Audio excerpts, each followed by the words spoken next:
എന്താ മോനെ മൂന്നാമത്തെ ഫർദ്? നിസ്കാരത്തിന്റെ മൂന്നാമത്തെ ഫർദ്. ഒന്ന് നിയ്യത്ത്, രണ്ട് തക്ബീറത്തുൽ ഇഹ്റാം, മൂന്ന് ഖിയാം, നിൽക്കാൻ കഴിയുന്നവർ നിൽക്കൽ. ഇത് നോട്ട് ചെയ്യണം. കാരണം പള്ളിയിലൊക്കെ കസേര കൂടുകയാണ്, ഒരുപാട് കസേര. ഒരു നിലക്കും നിൽക്കാൻ കഴിയാത്തവർക്ക് കസേരയിൽ ഇരുന്ന് നിസ്കരിക്കാൻ വകുപ്പുണ്ട് എന്ന് വിചാരിച്ചിട്ട് നല്ല ജോറായിട്ട് കാറിൽ കേറി വന്ന് അവിടെ മുറ്റത്ത് ഇറങ്ങി നടന്നിട്ട് പള്ളിയിൽ വന്ന് എന്നിട്ട് കസേരയിൽ ഇരുന്ന് നിസ്കരിച്ചാൽ നിസ്കാരം ബാത്തിലാവും. നിസ്കാരത്തിന്റെ ഫർളാണ്. കഴിവുള്ളവൻ ഫർള് നിസ്കാരത്തിൽ നിൽക്കുക. സുന്നത്ത് നിസ്കാരത്തിൽ നിന്നില്ലെങ്കിലും നിസ്കാരം സഹീഹാകുമെങ്കിലും പ്രതിഫലം പകുതിയായി ചുരുങ്ങും. സുന്നത്ത് നിസ്കാരത്തിൽ നിൽക്കൽ നിർബന്ധമില്ല, പക്ഷേ നിൽക്കാതെ ഇരുന്ന് നിസ്കരിച്ചാൽ പ്രതിഫലം പകുതിയായി ചുരുങ്ങും. അതേ സമയത്ത് ഫർദ് നിസ്കാരം നിൽക്കാൻ കഴിവുണ്ടായിട്ട് നിൽക്കാതെ ഇരുന്ന് നിസ്കരിച്ചാൽ നിസ്കാരം ബാത്തിലാണ്, നിസ്കാരത്തിന്റെ ഫർദ് നഷ്ടമാണ്, നിസ്കാരം ബാത്തിലാണ്.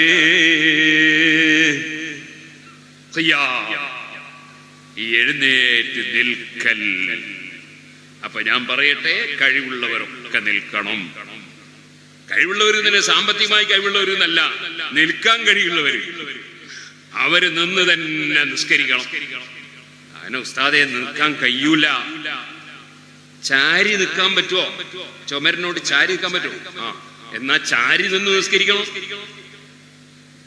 അല്ല, ചാരി നിന്ന് നിസ്കരിച്ചാല് ഞാന് സുജൂദ് റുക്കുവൊക്കെ ചെയ്താൽ എനിക്ക് പൊങ്ങാൻ കഴിയൂല.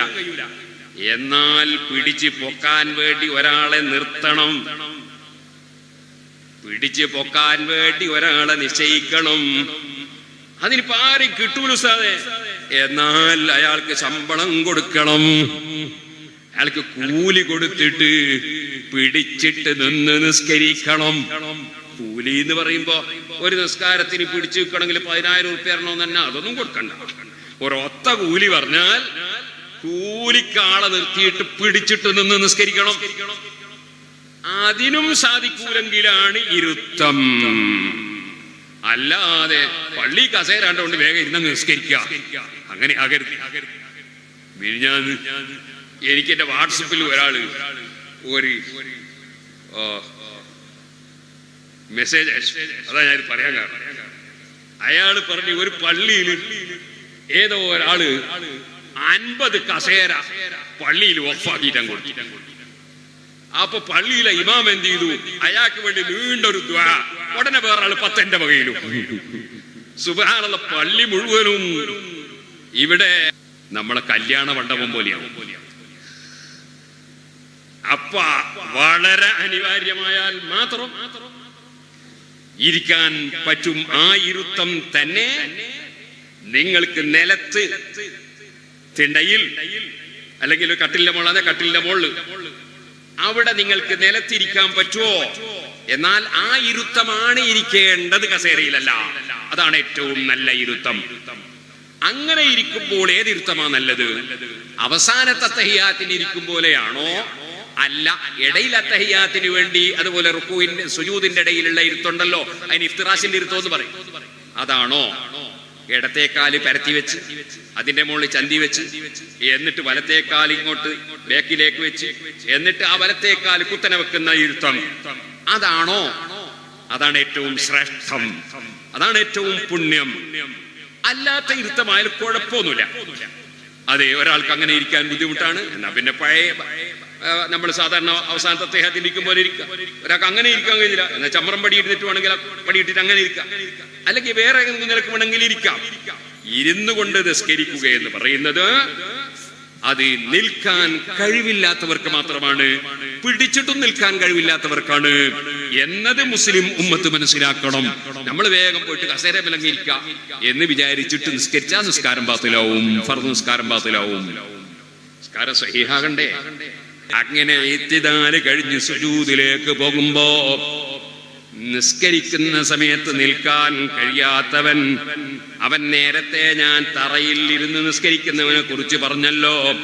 അവൻ ആ തറയിൽ നിന്ന് റുക്കൂ ചെയ്യുമ്പോ അവന്റെ മുട്ടിന്റെ നേരെ മുന്നിൽ അവന്റെ തല വരുന്ന വിധത്തിലാണ് കുനിയേണ്ടത്. അതാ അങ്ങനെ കുനിഞ്ഞു. അങ്ങനെ കുനിഞ്ഞതിന് ശേഷം അവൻ നിവർന്നിരുന്നു. അവന്റെ ഇത്തിദാലായിരുത്തമാണ്, കാരണം അവൻ തറയിലിരുന്ന് നിസ്കരിക്കുന്നവനാണ്. ഇനി അവൻ സുജൂദിലേക്ക് പോകണം. സുജൂദിലേക്ക് പോകാൻ അവർ ഒരു നിലക്കും കഴിയില്ല എന്ന് പറഞ്ഞാൽ അസഹ്യമായ വേദനയോ ബുദ്ധിമുട്ടോ അനുഭവിക്കേണ്ടി വരും. അങ്ങനെ സാധാരണ നിലക്ക് സഹിക്കാൻ കഴിയാത്ത പ്രയാസമുണ്ടെങ്കിൽ അവൻ എങ്ങനെ സുജൂദ് ചെയ്യണം? ആ തറയിലിരുന്ന് നിസ്കരിക്കുന്നവൻ റുക്കൂ ചെയ്തത് നമ്മൾ കണ്ടതാണല്ലോ. ഇനി അവന്റെ സുജൂദ് ആ റുക്കൂവിനേക്കാൾ എത്രത്തോളം അവന് കുനിയാൻ കഴിയുമോ അത്രത്തോളം കുനിഞ്ഞുകൊണ്ട് അവൻ സുജൂദ് നിർവഹിക്കണം. അവന്റെ നെറ്റി താഴെ വെക്കാൻ അവന് കഴിയുന്നില്ല, അവന്റെ അരക്കെട്ട് പൊക്കാനും കഴിയുന്നില്ല. എന്നാൽ അവൻ പരമാവധി കുനിയണം. ആ പരമാവധി കുനിയുമ്പോ എത്രത്തോളം എത്താൻ കഴിയുമോ ആ എത്തുന്ന സ്ഥലത്ത് ഒരു തലയണിയോ ഒരു വസ്തുവോ വെച്ചിട്ട് അതിന്റെ മേലെ നെറ്റി വെച്ചാൽ അതിന് കുഴപ്പമില്ല. പക്ഷേ ആ വെച്ച സാധനം കാരണത്താൽ അതിനേക്കാൾ അപ്പുറം കുനിയാൻ കഴിയുമെങ്കിൽ ആ കുനിച്ചല് കുറഞ്ഞു പോകാൻ പാടില്ല. കുനിച്ചലിന് കുറവ് പറ്റാത്ത വിധം അങ്ങേ സാധിക്കുന്നതിന്റെ അങ്ങേ തല കുനിയാം. അപ്പോൾ അവിടെ ഒരു ചെറിയ പലകയോ അല്ലെങ്കിൽ തലയണിയോ വെച്ച് അതിന്റെ മേലെ നെറ്റി വെച്ചാൽ അതിന് കുഴപ്പമില്ല, അത് നല്ലതാണ്. എന്നാൽ ഇതിപ്പോ തറയിലിരുന്ന് നിസ്കരിക്കുന്നവനെ കുറിച്ചാണ് പറഞ്ഞത്, സുജൂദിന് കഴിയാത്തവരെ കുറിച്ചാണ് പറഞ്ഞത്. എന്നാൽ സുഹൃത്തുക്കളെ, തറയിലിരുന്ന് നിസ്കരിക്കാൻ കഴിയാത്ത ഒരാൾ കസേരയിൽ ഇരിക്കുന്നു. അങ്ങനെ കസേരയിൽ ഇരുന്നു കൊണ്ട് നിസ്കരിച്ചാലും കുഴപ്പമില്ല, കാരണം അദ്ദേഹത്തിന് തറയിലിരിക്കാൻ കഴിയുന്നില്ല. അപ്പോൾ പിന്നെ അദ്ദേഹം കസേരയിൽ ഇരിക്കുന്നു. അങ്ങനെ ഇരുന്നു കൊണ്ടും നിസ്കരിക്കാം, പക്ഷേ നിൽക്കാൻ കഴിയാത്തവനാകണം. എന്നാ ഉസ്താദെ, നിൽക്കാൻ കഴിയും, പക്ഷേ നിന്നിട്ട് റുക്കൂയിലേക്ക് പോകാൻ കഴിയൂല, അല്ലെങ്കിൽ നിന്നിട്ട് സുജൂദിലേക്ക് പോയിട്ട് സുജൂദ് ചെയ്യാൻ കഴിയില്ല. അങ്ങനെ വന്നാൽ കഴിയുന്നിടത്തെല്ലാം നിൽക്കണം. അപ്പൊ ഫർളിന്റെ ആദ്യത്തിൽ ഫാത്തിഹ ഓതുന്ന ആദ്യത്തെ നൃത്തം നിൽക്കണം, തക്ബീർ മുതൽക്കവൻ നിൽക്കണം. റുക്കൂയിലേക്ക് അവന് പോകാൻ കഴിയുന്നത്ര കുനിയണം. ഇത്തിദാല് കൃത്യമായി നിവർന്നു നിന്നുകൊണ്ട് തന്നെ നിർവഹിക്കണം. അത് കഴിഞ്ഞിട്ട് അവന് സുജൂദ്, അതാ സുജൂദിൽ പോയി നെറ്റിവെച്ച് കുമ്പിടാൻ സാഷ്ടാംഗം ചെയ്യാൻ സാധിക്കുന്നില്ലെങ്കിൽ അവൻ കഴിവിന്റെ പരമാവധി കുനിയണം. റുക്കൂവിന് കുനിഞ്ഞ പോലെ പോരാ, അതിനേക്കാൾ കൂടുതൽ കഴിവിന്റെ പരമാവധി കുനിയണം. അത് നിന്നുകൊണ്ട് തന്നെ കുനിയാം. പക്ഷേ അതിനേക്കാൾ ഒരു നിലക്ക് ഉത്തമം അവൻ അവിടെ വെച്ച കസേരയുടെ മേലെ ഇരിക്കുന്നു. ഇരുത്തം എന്ന് പറയുന്നത് ഇരുത്തമല്ല, സുജൂദിലേക്ക് പോകാൻ വേണ്ടിയുള്ള ഒരു സ്റ്റേഷൻ എന്ന നിലക്ക് കുറെ നേരം അവിടെ ഇരിക്കല്ല, ചന്തി ഒന്നവിടെ വെച്ച് ഉടനെ അവൻ അതാ പരമാവധി അവന്റെ മേലെ നിന്ന് കുനിയുന്നു. അങ്ങനെ കുനിഞ്ഞുകൊണ്ട് അവന് പരമാവധി കുനിഞ്ഞുകൊണ്ട് സുജൂദ് ചെയ്യാം. അപ്പോൾ അവനതാ കസേര ബേക്കിലുണ്ട്, അവന്റെ ചന്തിയുന്ന കസേരയിൽ വെച്ച് ഉടനെ അവൻ പരമാവധി കുനിയുന്നു. അങ്ങനെയും അവന് സുജൂദ് ചെയ്യാം. അതാണ് കൂടുതൽ ഗുണം. ചിലര് അങ്ങനെ വരുമ്പോ ഒരു ഇരുത്തം കൂടിപ്പോവില്ലേ, അതുകൊണ്ട് അങ്ങനെ ഇരുന്നിട്ട് സുജൂദിൽ പോകരുത് എന്ന് പറയുന്ന ചിലരുണ്ട്. അതവർ കൂടുതൽ ചിന്തിക്കാത്തത് കൊണ്ടാണ്, മനസ്സിലാക്കാത്തത് കൊണ്ടാണ്. അതൊരു ഇരുത്തല്ല. സുജൂദിൽ കൂടുതൽ ഭൂമിയിലേക്ക് അവന്റെ നെറ്റി അടുത്ത് കിട്ടാൻ വേണ്ടി അവൻ ഇരുന്നിട്ട് സുജൂദ് ചെയ്യുകയാണ്. ആ ഇരുത്തം യഥാർത്ഥത്തിൽ ഒരു ഇരുത്തമല്ല, സുജൂദിന് വേണ്ടി ഒന്ന് ചന്തി വെക്കാൻ ഇരുന്നതാണ്. അത് ഇരുത്തമായിട്ട് കൂട്ടേണ്ടതില്ല.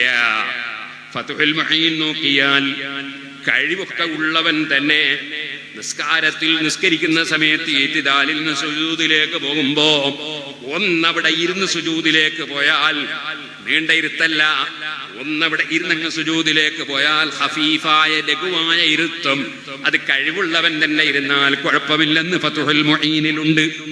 അപ്പോൾ ഇദ്ദേഹത്തിന് സുജൂദിന് വേണ്ടി അദ്ദേഹം ഒന്ന് ചന്തി വെച്ചിരിക്കുന്നുകൊണ്ട് സുജൂദിലേക്ക് കഴിവിന്റെ പരമാവധി നെറ്റിതാഴ്ത്തി സുജൂദ് ചെയ്യാൻ പോകുന്നതിന് കുഴപ്പമില്ല. അങ്ങനെ സുജൂദ് ചെയ്യാം, അദ്ദേഹത്തിന് നിസ്കരിക്കാം. ഇനി അദ്ദേഹത്തിന് നിൽക്കാൻ വീണ്ടും രണ്ടാമത്തെ റക്അത്തിലേക്ക് അദ്ദേഹം വരണം. പക്ഷേ ഇടയിലെ ഇരുത്തം അദ്ദേഹത്തിന് കസേരയിൽ തന്നെ അവിടെ നിവർന്നിരിക്കാം. അത് കഴിഞ്ഞിട്ട് വീണ്ടും സുജൂദിലേക്ക് പരമാവധി തലകുനിച്ചുകൊണ്ട് പോകാം. പിന്നീട് അദ്ദേഹത്തിന് നേരെ നിൽക്കാം. നിന്ന് നിസ്കരിക്കാൻ കഴിയുന്നവനാണെങ്കിൽ, ഒരു നിലക്കും കഴിയില്ലെങ്കിലാണ് ഇരിക്കാൻ പറഞ്ഞത്. ആകയാൽ നിൽക്കാൻ കഴിയുന്ന സമയത്തെല്ലാം നൃത്തത്തിന്റെ സമയത്ത് നിൽക്കണം, ഇത്തിദാലിനും ഖിയാമിനും നിൽക്കണം. ഇതുപോലെ ചിലർക്ക് ഇരിക്കാൻ ബുദ്ധിമുട്ടുണ്ട്, സുജൂദിന് ബുദ്ധിമുട്ടില്ല. അങ്ങനത്തെ ഒരു സുജൂദായി തന്നെ ചെയ്യണം. ഓരോ ഫർളുകളും കഴിവിന്റെ പരമാവധി നിർവഹിക്കണം. അങ്ങനെയാണ് നിസ്കാരം നിർവഹിക്കേണ്ടതെന്ന് ഞാൻ പ്രത്യേകം ഓർമ്മപ്പെടുത്തുകയാണ്. പലരും ഈ വിഷയത്തിൽ വേണ്ടതുപോലെ ബോധമില്ലാത്തതിനാൽ പലരുടെ നിസ്കാരവും നഷ്ടപ്പെടുന്നുണ്ടെന്ന് ബോധ്യപ്പെട്ടതുകൊണ്ടാണ് ഞാൻ ഈ മസ്അലകൾ നിങ്ങളെ ശ്രദ്ധയിൽപ്പെടുത്തിയത്.